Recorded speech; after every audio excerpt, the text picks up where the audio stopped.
This episode is brought to you by Ovnio, the social TV network.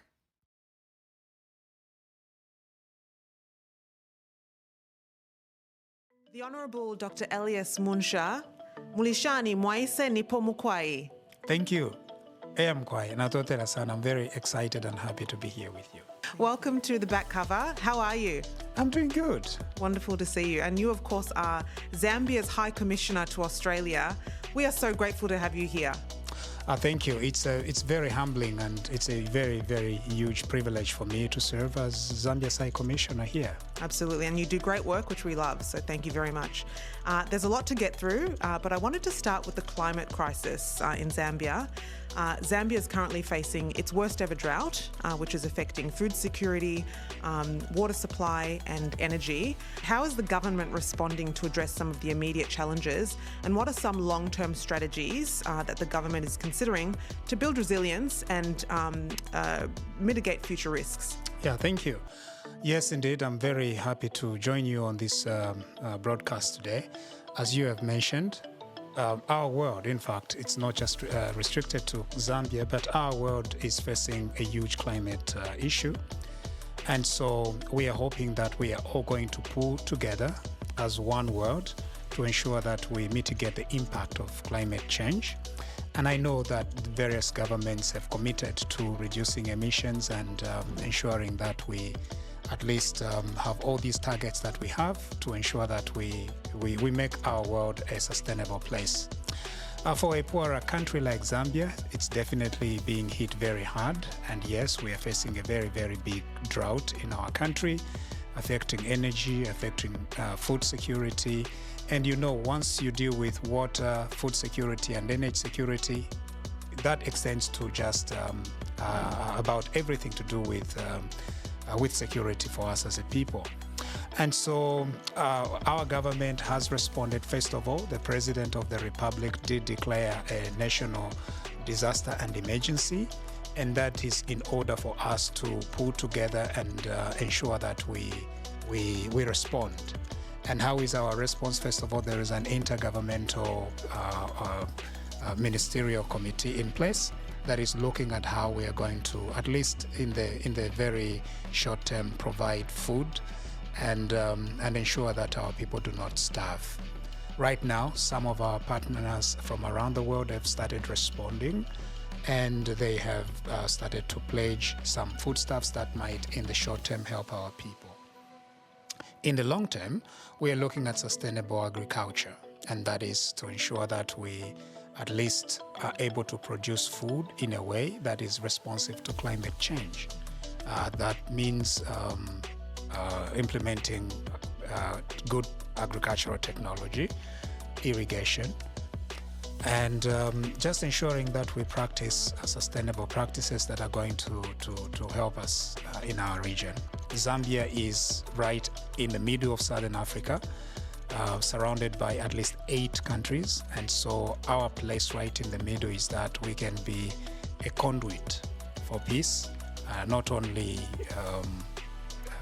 just peace in terms of avoiding war, but peace in terms of peace and food security, peace and energy security, peace and water security. Absolutely. And how does Zambia plan to harness its natural resources and human capital to drive economic diversification and innovation, particularly in key areas like agriculture, mining and technology? First of all, regarding agriculture, like I have mentioned already, this drought, this issue that has confronted us due to climate change, provides us with an opportunity to implement change. For us, changes in the way we produce our food is catching up on us very, very quickly. And so we see it as a way to adopt better and newer practices in agriculture. Zambia is home to about 20 million people. We are surrounded by 8 neighbors that are hungry. And so when we produce enough food, I believe that food is likely to be bought by our neighbors. And so for us, it's sustainable agricultural practices. For us, it is ensuring that we are irrigating. It is to ensure that we increase the yields per hectare of our crops. It is to ensure that we are innovative in terms of having drought-resistant crops. And so there is a lot of opportunity that is out there for agriculture. But more than that, we are also, as a government, trying to spend our political capital, being a new government, on ensuring that we are very honest with our people. That if agriculture is to make a difference in our country, we must treat it as a business. And the business of agriculture is a business that is very likely to be viable for our subsistence and the so-called peasant farmers. And we are targeting them, and what we are saying is that there is a way in which they can be able to grow our food, but also be able to earn a living. So far, peasant farmers or subsistence farmers have been worst hit by poverty, meaning even as Zambia is increasingly depending on peasant and subsistence farmers, they have been going into poverty at a higher rate than others. And so what we are trying to do as a government is to ensure that the subsistence farmers make a living as they are growing our food. In terms of technology, Zambia is home to very, very innovative people. And as you can see, that the world has become very well connected, be it virtually. And so what we are trying to do as a government is to encourage startups, to encourage innovation, and to attract talent from around the world to come and set up startups in Zambia. It's also about raising our technological infrastructure. Not an easy job, but we are trying to work very hard in that way by ensuring that we have good connectivity, encouraging investment in technology, in computers, introducing computer science classes in primary and secondary schools and in university. And so as far as technology is concerned, we are trying to turn a very sharp corner, and I think that our people are very committed to doing that. In terms of energy, huge opportunity there. We are surrounded by 8 neighbors again, and all of us are energy hungry. And Zambia being in the south, of course, we have very generous gift of sunshine. And I know that with solar innovations, with solar panels, we should be able to grow our energy supply from current deficits to surplus.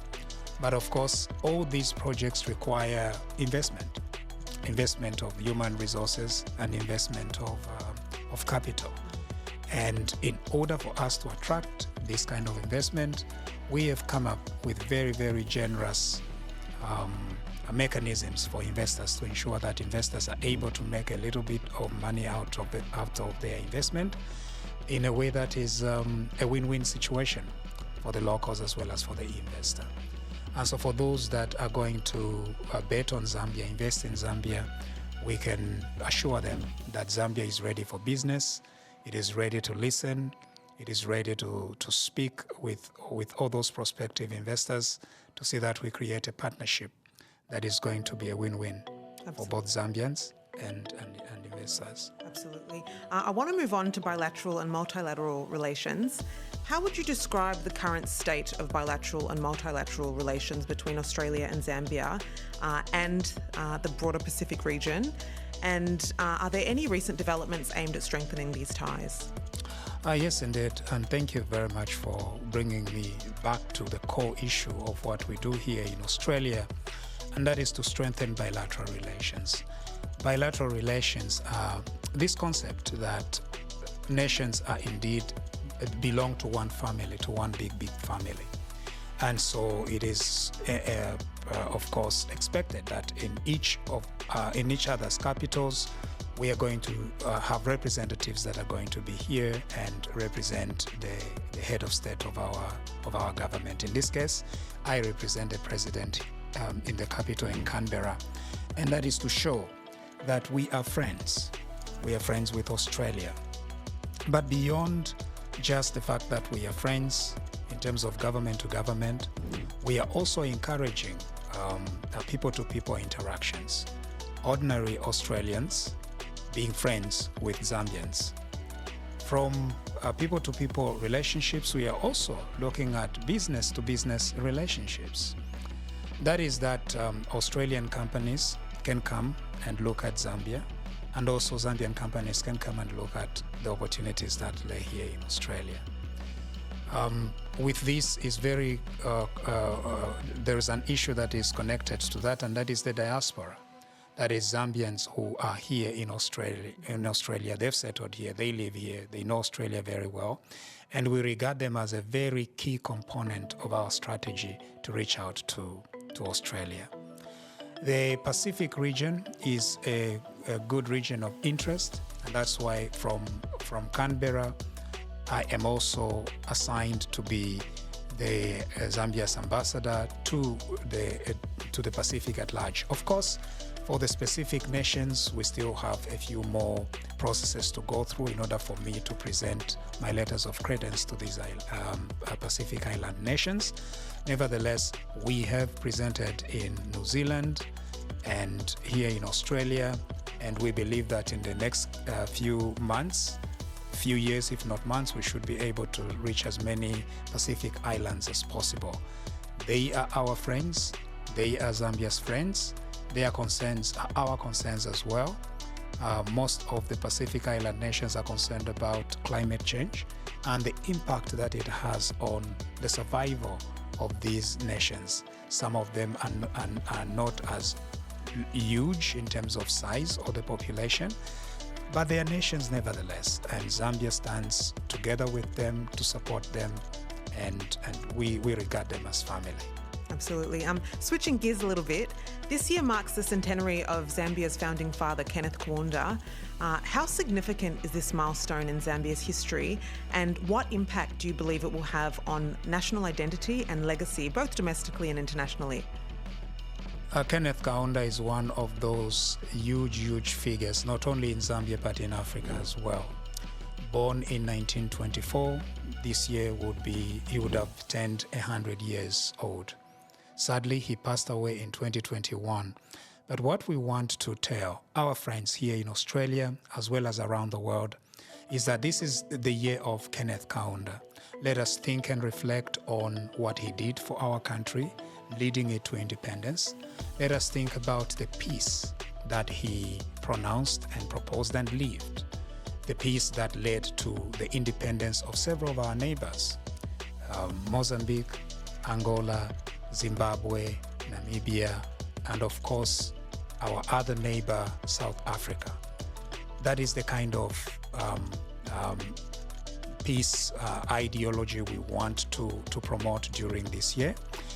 And so our embassy is going to have a few events on the 28th of April, and we hope that some of our people here in Australia and our colleagues, Australians and New Zealanders, are going to join us to recognize and remember Kenneth David Kaunda.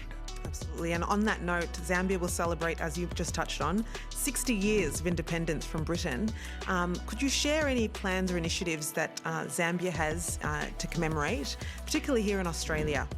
60 years is a very huge, it's a very good time.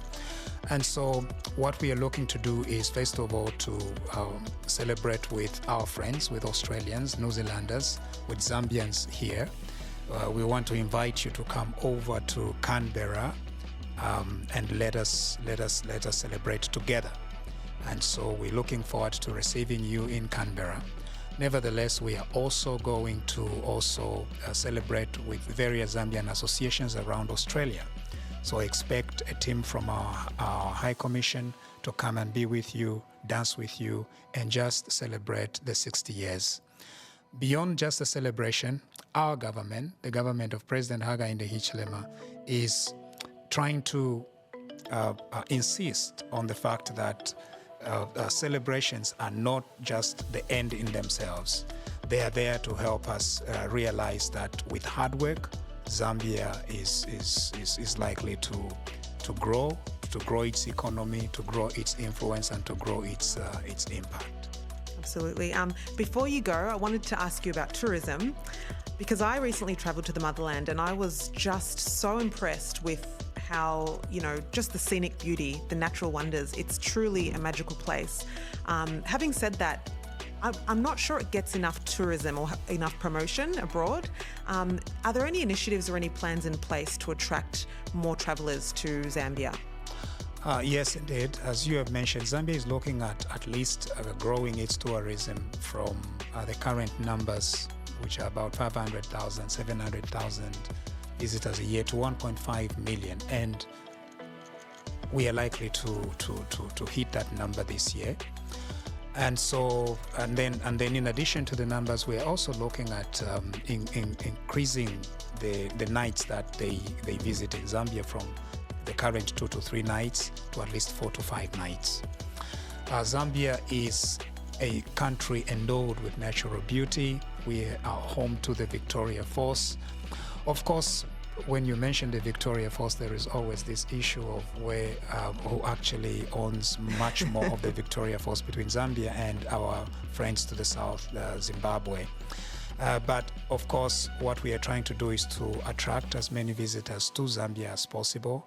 And of course, our biggest attraction is the Victoria Falls, a natural wonder of the world that we share and have custody over with our friends to the south, Zimbabwe. And we are looking to receiving more visitors. If you have not yet visited Zambia, please do so. Come and see the Victoria Falls. It's just amazing. One of the 7 wonders of the world. Zambia is home to vibrant wildlife in its natural state. And so when you visit Zambia, you would see giraffes, lions, and elephants, and rhinos and hippos and leopards. It's in their natural habitation. And also, you visit Zambia, but you are also within striking distance of about 4 other countries that we share the natural resources with. That is Zimbabwe, Namibia, and Botswana, and Angola. And together, as a collective of nations, we are taking very good care of our wildlife, and we hope that we are going to keep this wildlife for posterity. And no matter the challenges we face with climate change, we believe that Zambia is the right place to come to visit and see the natural beauty. Zambia is also home to vibrant culture. I think one of the things that most of the people say about Zambia is the warmth of our people, be it in Luapula province, where I come from, and where I believe you also come from, Ms. Mibenge, and the vibrant of various traditional ceremonies, Umtomboko, Ichabukavaushi, Intwala, Kuomboka, all these are Chiwela Mushi. All these are important ways in which we connect with our country, with our history, with our ancestors, and with our world. And I hope that there will be several visitors from here in Australia to come and see Zambia. Right now, Australian passport holders do not need a visa to visit. That's a plus. How do you get to Zambia? South African Airways will soon be flying out of Perth, and actually in about 2 weeks. Is it 2 weeks? In about 2 to 3 weeks, they'll begin flying from Perth to Johannesburg, and then from Johannesburg, you'll be able to connect to Lusaka or Livingstone. So there is a very, very convenient way of getting to Zambia. And how do we speak to Australians and attract more visitors to Zambia? Here we are. We have got this great platform, and thank you for having me today. And here is our message. Come and see Zambia. Come and see natural beauty. Come and see Zambia. Let's explore. Absolutely. It's truly a magical place. The Honourable Dr. Elias Munshya, it's been a pleasure. Thank you so much for being here. Thank you. Thank you very much, Mibenge. I really appreciate it. And thank you to all the listeners and our viewers. Absolutely. Thank you.